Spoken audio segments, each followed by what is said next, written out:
Aujourd'hui, c'est mercredi.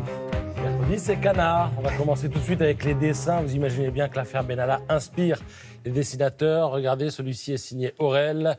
Il s'agit de trouver le bon fusible, dit Emmanuel Macron. Alors, Benalla a été mis en examen. Regardez ce dessin. Je peux mener l'interrogatoire, si vous voulez. Ça aussi, j'aime bien, dit-il aux policiers qui sont censés recueillir ces déclarations. C'est signé Diego Aranega. Benalla, vous vous rappelez, il était dans le bus des Bleus. Benalla s'occupant des bagages des Bleus. Bon, c'est sans commentaire. C'est signé Dutrex. Le Fred Touron est également de la partie. Les flics gambergent. C'est le titre de ce dessin. Pour moi, il est évident que Benalla est protégé. Pour un garde du corps, c'est un comble. Et alors, pendant ce temps, François Hollande, la tournée continue. Vous allez dédicacer votre livre encore longtemps. Ah bah jusqu'en 2022. Sait-on jamais ce qui peut arriver, hein? Bon, voilà. C'est signé le Fred Touron.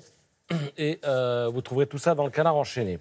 Maintenant, dans Ça m'intéresse, le décryptage d'un tableau de Chagall. C'est une rubrique passionnante du journal.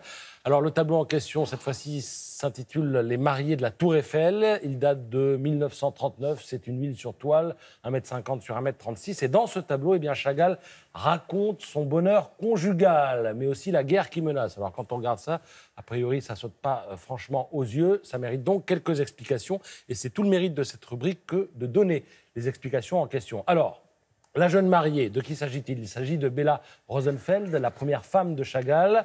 C'est le grand amour de sa vie, c'était une femme de lettres. Elle a renoncé à sa carrière pour se consacrer à l'œuvre de son mari et elle était en effet régulièrement représentée dans ses toiles. Vous allez me dire, pourquoi les époux volent-ils dans ce tableau ? Eh bien, ça symbolise le transport amoureux. Ils survolent leur vie.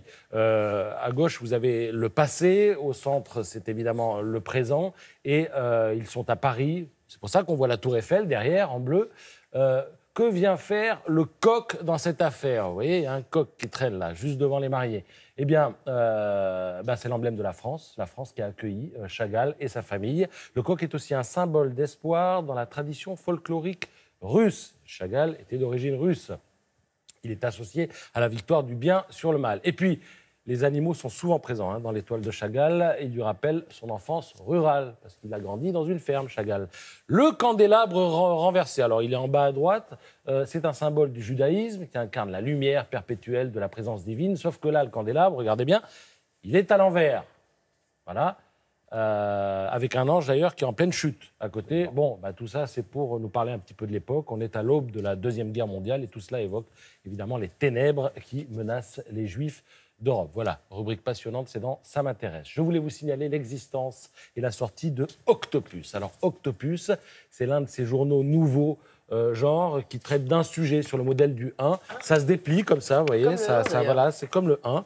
Ça se déplie comme ça, c'est très très grand. Et on traite d'un sujet, sauf que dans Octopus, on nous parle de cuisine et d'art culinaire. Donc un coup, on vous parle d'un mets, un coup d'un condiment, un coup d'un légume. Et cette fois-ci, c'est le safran qui est très bon pour la santé, mais qui coûte aussi cher que l'or. Très cher, ah oui, ça c'est 30 sûr. Oui. 30 € le gramme, oui. C'est 30 000 le kilo. Merci Patrice.